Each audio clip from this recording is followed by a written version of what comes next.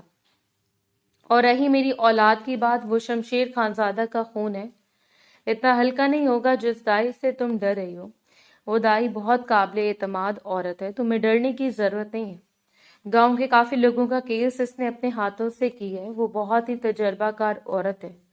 اس کے لہجے میں اب کچھ نرمی تھی، مگر ضد ابھی بھی قائم تھی۔ وہ چند لمحے اسے خاموشی سے دیکھتی رہی، جیسے اس کے چہرے پر کچھ ڈھونڈ رہی ہو، مگر شاید اسے وہ یقین نہ ملا جس کی اسے ضرورت تھی۔ اس نے آہستہ سے اپنے پاؤں اپنی طرف کھینچے اور کروٹ بدل کر لیٹ گئی۔ اس کی پشت اب شمشیر کی طرف تھی اور اس کے کندھے ہلکے ہلکے ہل رہے تھے، جسے وہ خاموشی سے رو رہی ہو۔ شمشیر نے ایک لمحے کے لیے اسے دیکھا، پھر گہری سانس لے کر لیٹ گیا۔ اس کی آنکھیں چھت پر ٹکی تھیں، مگر ذہن جیسے کہیں اور بھٹک رہا تھا۔ کمرے میں خاموشی پھر سے پھیل گئی تھی، مگر اس خاموشی میں اب ان کے لفظوں اور ادھورے یقین کا بوجھ شامل ہو چکا تھا۔ وہ گاؤں کے اصول کے خلاف نہیں جا سکتا تھا، اور اصول یہی تھے کہ عورت کا بچہ گھر میں ہی جنا جائے گا۔ رات قطرہ قطرہ کر کے پگھلتی چلی گئی تھی۔ اگلی صبح کا سورج پوری آب و تاب سے روشن ہوا تھا۔ کمرے میں صبح کی ہلکی روشنی پردوں کی درازوں سے اندر آ رہی تھی۔ باہر صحن میں کام کرنے والوں کی مدھم آوازیں سنائی دے رہی تھی۔ اسی ہلکی کھٹپٹ سے اس کی آنکھ کھلی تھی۔ اس نے آہستہ سے پلکیں چھپکائیں اور پھر گردن موڑ کر دیکھا تو شمشیر ڈریسنگ ٹیبل کے سامنے کھڑا تھا۔ وہ جھڑکے جانے کے لیے تیار ہو رہا تھا۔ اس کی پشت اس کی طرف تھی اور وہ آئینے میں خود کو دیکھتے ہوئے اپنی کلائی پر گھڑی باندھ رہا تھا۔ وہ تھوڑا سا سنبھل کر بستر پر بیٹھ گئی۔ اس کے چہرے پر نیند اور تھکن ابھی بھی باقی تھی۔ اسے چند لمحے خاموشی سے اسے دیکھا، پھر ہلکی سی آواز میں بولی کہ اگر آپ جلدی جاگ گئے تھے تو مجھے جگا دیتے، میں آپ کے کپڑے نکال دیتی۔ وہ بدستور آئینے میں اس کا عکس دیکھتا رہا، پھر ہلکی سی طنزیہ مسکراہٹ کے ساتھ بولا، اگر بیویوں کو شوہر کا خیال ہو تو وہ خود ہی پہلے جاگ جاتی ہیں، لیکن خیر میں تم سے کیا ہی شکایت کروں۔ 2 مہینے ہو گئے، تم نے کون سا مجھے اپنے قریب آنے دیا جو اب تمہیں یہ خیال آ رہا ہے کہ میرے کپڑے نکالو گی۔ بیویاں وہ ہوتی ہیں جو ہر چیز کا خیال رکھتی ہیں، لیکن خیر تمہارے ڈرامے ختم ہو تو شوہر کی طرف نظر ڈالو۔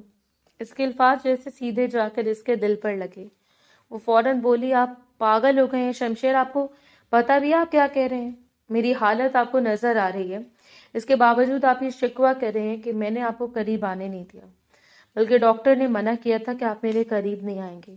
اس کی آواز میں بے بسی صاف محسوس ہو رہی تھی۔ شمشیر نے اپنی پگڑی کو درست کرتے ہوئے آئینے میں ہی جواب دیا، ڈاکٹر تو فضول باتیں کرتے ہیں، عورت پر ہوتا ہے کہ وہ اپنی شادی شدہ زندگی کیسے چلاتی ہے۔ جب تمہیں اپنے شوہر کا خیال ہی نہیں ہے تو میں تم سے کسی اور بات کا کیا ہی شکوہ کروں۔ اس کے لہجے میں خفگی اور انا دونوں شامل تھے۔ وہ چند لمحے اسے دیکھتی رہی، جیسے اسے یقین ہی نہ آ رہا ہو کہ وہ یہ سب کیا کہہ رہا ہے۔ پھر دھیرے سے بولی، یہ باتیں نا مجھے بہت تکلیف دیتی ہیں۔ آپ میری اس حالت کو نظر انداز کر کے ایسے باتیں کرتے ہیں، مجھے خود سمجھ نہیں آ رہا میں کس حال میں ہوں، اور آپ ہیں کہ بس شکوہ کیے جا رہے ہیں۔ شوہر عورت کا سب سے بڑا سہارا ہوتا ہے۔ اس نازک موقع پر صرف عورت کو شوہر کے میٹھے لفظ چاہیے ہوتے ہیں، لیکن آپ صرف مجھے تکلیف دے رہے ہیں، اور اس بات کا احساس آپ کو بالکل نہیں ہو رہا۔ اس کی آنکھوں میں نمی اب صاف نظر آ رہی تھی۔ شمشیر نے الماری بند کی اور اس کی طرف مڑے بغیر بولا، تمہارے پاس ہمیشہ یہی رونا ہوتا ہے، ہر بات میں اپنی تکلیف لے کر آتی ہو، زندگی سے تمہاری حالت کی گرد نہیں گھومتی۔ مجھے بھی اپنے کام ہیں، اپنی ذمہ داریاں ہیں، میں جا رہا ہوں، شام تک واپسی ہوگی۔ اس کے لہجے میں قطعیت تھی جسے وہ مزید کچھ سننا ہی نہیں چاہتا ہو۔ اس نے ایک لمحے کو جیسے رکنے کی کوشش کی، مگر پھر دروازے کی طرف بڑھ گیا۔ دروازہ کھلا اور بغیر پلٹے باہر نکل گیا۔ کمرے میں اس کے قدموں کی آواز آہستہ آہستہ مدھم ہوتی چلی گئی تھی۔ دروازہ بند ہونے کی ہلکی سی آواز کے ساتھ ہی کمرے میں ایک عجیب سی خاموشی پھیل گئی۔ وہ چند لمحے ویسے ہی بیٹھی رہی جیسے اسے سمجھ نہ آ رہا ہو کہ ابھی کیا ہوا ہے۔ پھر اس کی سانسیں بھاری ہونے لگی اور آنکھوں میں رکے آنسو بہہ نکلے۔ وہ آہستہ سے تکیے پر جھک گئی اور چہرہ اس میں چھپا لیا۔ اس کے کندھے ہلکے ہلکے لرز رہے تھے، جیسے وہ اپنے اندر